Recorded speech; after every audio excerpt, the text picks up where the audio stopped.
In September 1947, the Pittsburgh Courier, one of the leading African-American newspapers in the United States, ran an article that announced Chicagoans have a new religion for a new church. The article emphasized that this new church would not be bound by limitations of traditional theology.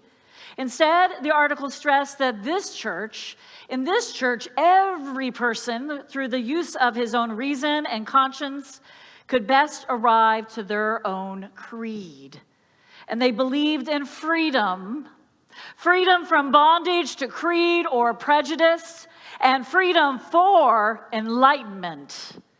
The new church embraced the democratic process and scientific method, and this new church rejected any truth that was once and all delivered for all time. Jesus and salvation were not the focus of this church. Rather, they stood for universal community and the abolition of racism and imperialism. Their goal was to usher in a united world community. The new church was humanist. Did you hear me? It was humanist, yeah. Predominantly black, multiracial Unitarian congregation on the south side of Chicago. They called the new church the Free Religious Fellowship, and their minister was one of the first African-American Unitarian ministers to serve a predominantly white congregation, actually several, in the United States. His name was Louis McGee.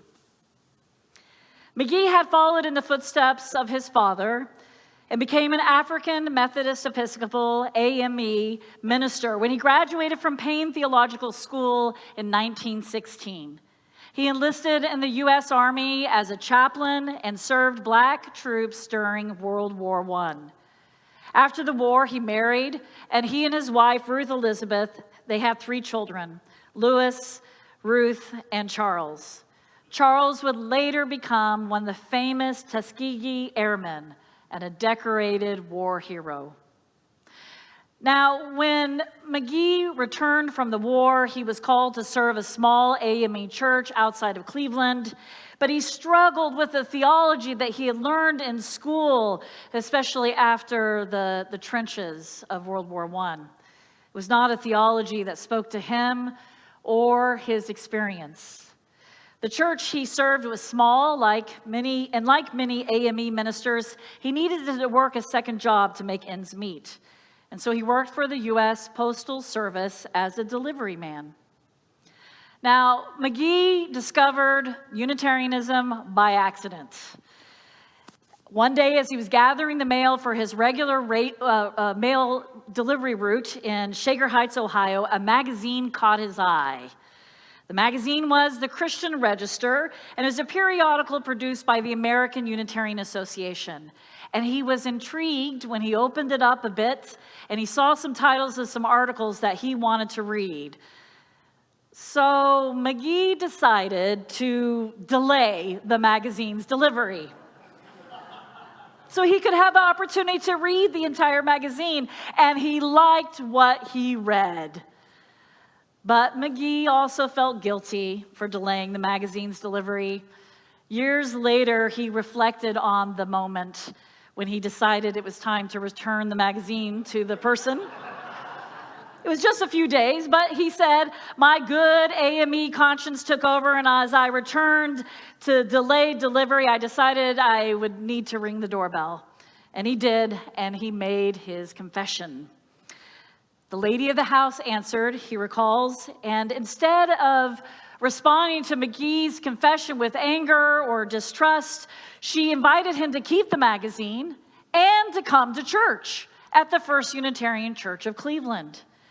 McGee visited First Unitarian at the first Sunday opportunity that he had, and that service, that attendance in that moment was a spiritual experience for him. He recalls there was a quiet pervading the atmosphere. The sermon was inspiring. The hymns and readings were appealing, and he felt this strong urge to know more about Unitarianism, a pull towards the church. At last, he thought, this is the place of my theological yearnings. McGee thought to himself, this is the kind of church I would like to minister to.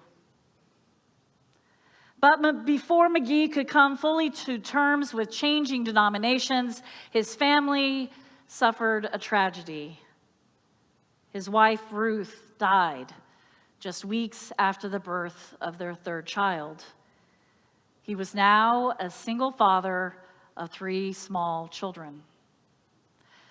He put his plans to pursue Unitarian minister on hold as he grieved and struggled to support his family. However, McGee's interest in Unitarianism as a liberal, human-centered theology, a place for that, only continued to grow.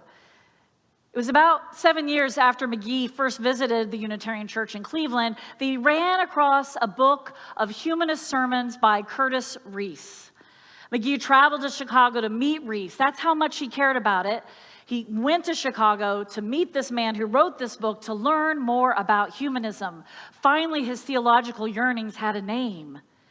Reese, like McGee, found himself thinking about a new approach to religion that did not focus on God, but on the strength of human ethical action and reason. Others started gathering and responding to ministers who were preaching humanist theology across the country. By 1941, they began the American Humanist Association. For McGee, the prospects of becoming a Unitarian minister was not very encouraging. He asked Curtis Reese about this. He asked others. And later, Meadville Lombard Theological School, the same school where I am a professor. But like other black ministers before him, McGee met with racism, disguised sometimes as tepid reception and active discouragement. Unitarian leaders felt that no white congregations would accept McGee as their ministers, and they didn't even try to think about how that could be. They suggested that to be a Unitarian, he'd have to gather his own congregation. And at that moment, in that point in life, McGee had trouble seeing the way forward with a young family to care for and continued on as an AME minister, serving in small congregations. But he did join the Board of Trustees for the American Humanist Association. I always wondered if he told the AME church. I don't think so. I don't think so. The outbreak of World War II turned out to be a transformative moment for McGee. He volunteered to re-enlist, he's in his 50s, to re-enlist as an Army chaplain, even as his son, Charles, started flying combat missions with the Tuskegee Airmen. During one of the most devastating battles of World War II, the Battle of the Bulge, McGee had a pivotal experience. As the battle raged nearby, McGee lay in his Army's cot, listening to the buzz bombs flying overhead, and he feared for his life. At that moment, he wondered, why risk one's life for your country and not give one's life in service to one's ideals? In that moment, he knew that if he survived the war, he had to pursue Unitarian ministry, no matter what. He had to become a Unitarian minister, no matter what. Now was the time he felt his life would be less than lived if he did not become a Unitarian minister. And so McGee got after it. As soon as he came home, he returned in 1945. He moved to Chicago, and he applied to Meadville Lombard Theological School. While he was waiting to hear from them, he also earned a degree in social work. And in the spring of 1946, 54 years old, he was admitted to Meadville Lombard for a Doctor of Divinity degree, which he completed in 1949. Now, still, the Unitarians, faculty, and local leaders weren't so sure what to do with McGee.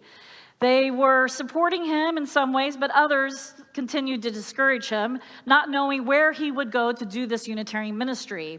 They suggested he do a survey of the South Side Chicago and see who would be interested in a new kind of church.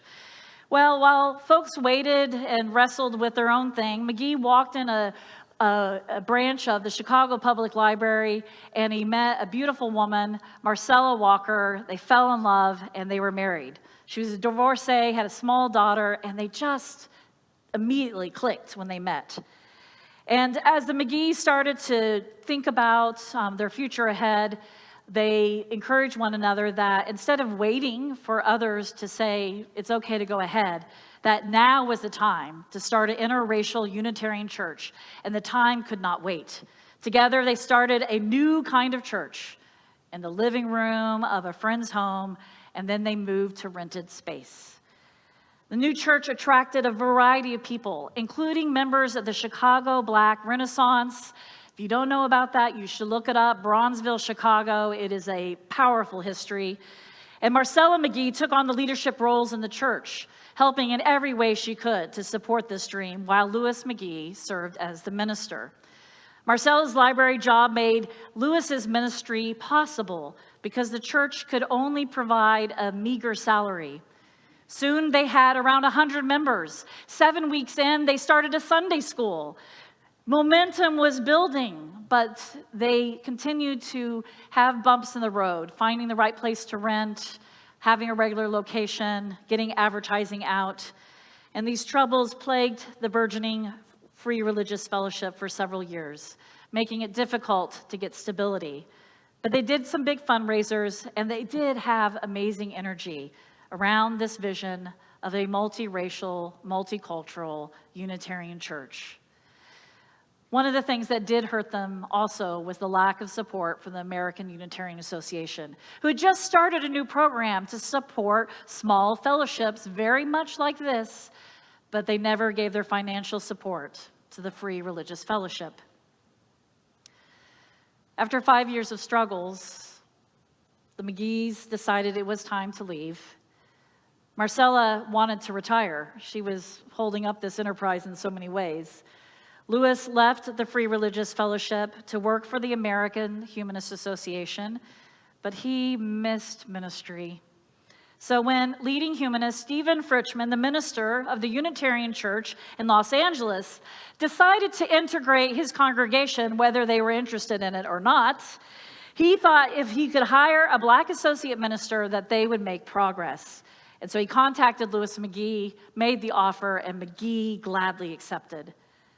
A few years later, Louis McGee was called to the Unitarian Church in Chico, California, as one of the first Black ministers to lead a predominantly white Unitarian congregation. Time and time again, Louis McGee sought higher ground, where he could see another path beyond what others imagined for him and Unitarianism. The McGees envisioned a church that believed in reason and conscience and freedom from bondage to creed or prejudice and freedom for enlightenment. They worked to cultivate a universal community, the abolition of racism and imperialism, and they sought to create a church that offered hope and courage. And so do we here at All Souls, as we continue to live into that dream, to reach for that vision that Louis and Marcella McGee had more than 75 years ago.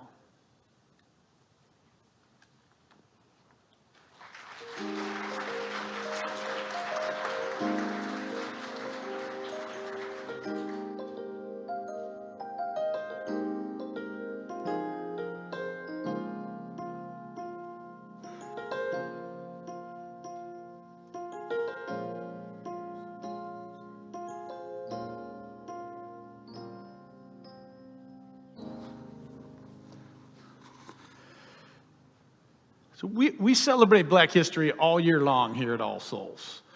You know, I mean, it's because we celebrate American history, and Black history is integral to American history. But February does give us an opportunity to reflect even more directly on the lives of certain Black Americans who have shaped our collective story as members of this congregation and also of this nation. People like Louis McGee and his wife, who Dr. Kirk just told us about, very inspiring people, and others whose courage and whose vision have pushed us closer to the ideals of the justice and equity and love beyond belief that is so essential to all of us and to this place. Today, I want to introduce you to a Black Unitarian woman and pioneer who not only fought successfully for racial and gender justice in the 1800s, but who did so as part of All Souls Unitarian Church in Chicago.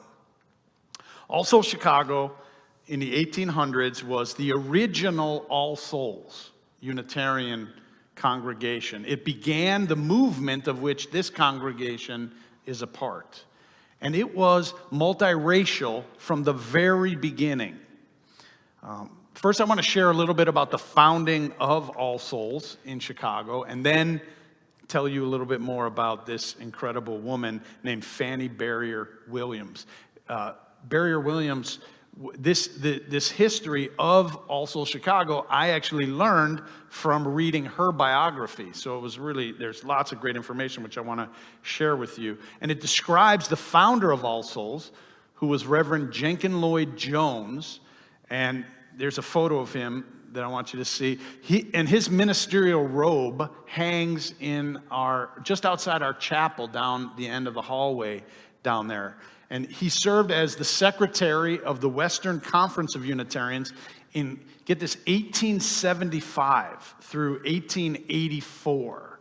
And it was after he served in the Union Army in the Civil War, and the buttons from his Civil War uniform are also in that case outside our children's chapel. Reverend Jones, in that 9-year period, he increased the number of Unitarian congregations throughout the Midwest, doubling the number of Unitarian societies that existed. Now, during his tenure, they say he traveled 120,000 miles around the United States, preaching hundreds of sermons, and I want to tell you about the one he delivered on November 1st of 1882, which he called The Ideal Church. In it, Jenkins Lloyd Jones said, "It will be the thinker's home.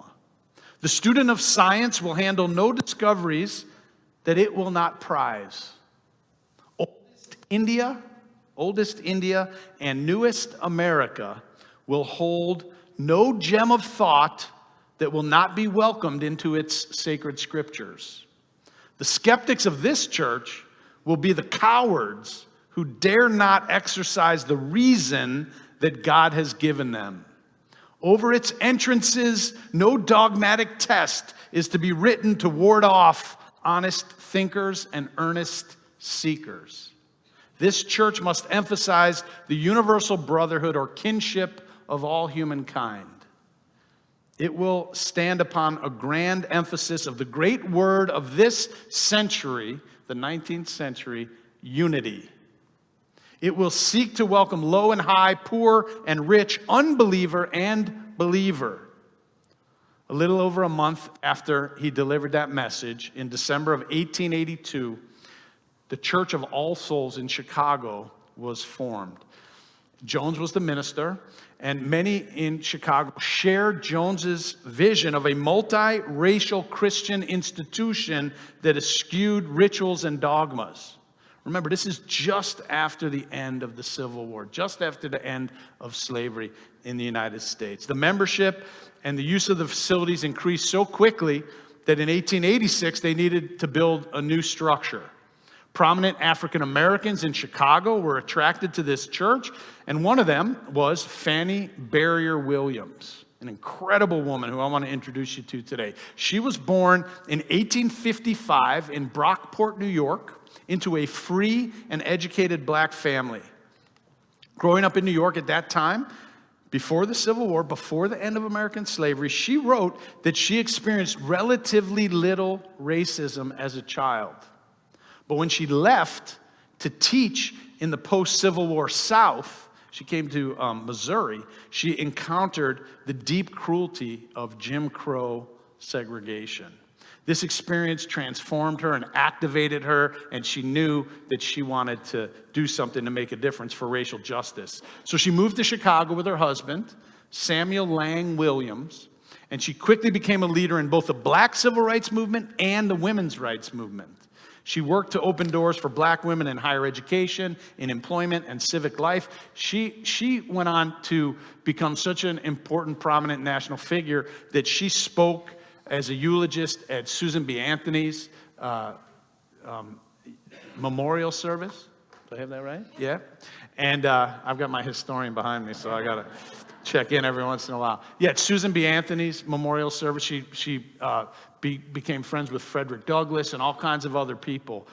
That's the kind of person she was. She actually was the first African-American woman to be welcomed into the Chicago Women's Club, although it wasn't easy, but she made her place and made her name among that association, and also the National Association of Colored Women, which she became a part of. And in 1893, she stood before the World Parliament of Religions, which happened alongside the World's Fair that year, which was held in Chicago. And it was this huge parliament of world's religions, which for the first time brought to America Buddhist leaders, Hindu leaders, Taoist leaders from China, Confucian, and all these others to meet with Christians and others to present the religions of the world. But when they realized that they didn't have any African-American women or black women in this parliament, they asked Jenkins Lloyd Jones, who had become he was the secretary, so he was on the board that created this Parliament of Religions, and he recommended her to do this. So they put her on a global stage where she became a black voice, female voice, that her speech grabbed the attention of Frederick Douglass and others, and that began really her national and international reputation as an incredible transformative figure. She used that moment to challenge the religious community to stand up against racial discrimination and truly embody the values that they preached. Of course, churches all preached the love of humanity, but they didn't do it in such a way that welcomed everybody. And Fannie Barrier Williams wasn't just speaking to the world in this speech. She was also speaking to the Unitarians in Chicago. With Jones as their minister and Barrier Williams and other black leaders involved in this congregation, All Souls Chicago became a hub for reform movements, a place where issues of race, labor, and education were discussed with urgency and moral clarity. Jones and Barrier Williams also worked together to form the Abraham Lincoln Center in Chicago, which was created as an extension of All Souls Church's social justice wing. The center was a beacon of progressive activism, promoting racial integration, education, and social services for the city's marginalized communities. It was a space where people of different races and classes and beliefs came together in pursuit of justice.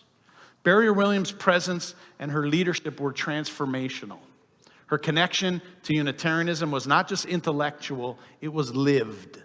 She called upon Unitarians to move beyond the comfort of progressive ideals and take real, meaningful action against racism. She believed that any true faith demands engagement with the world's injustices.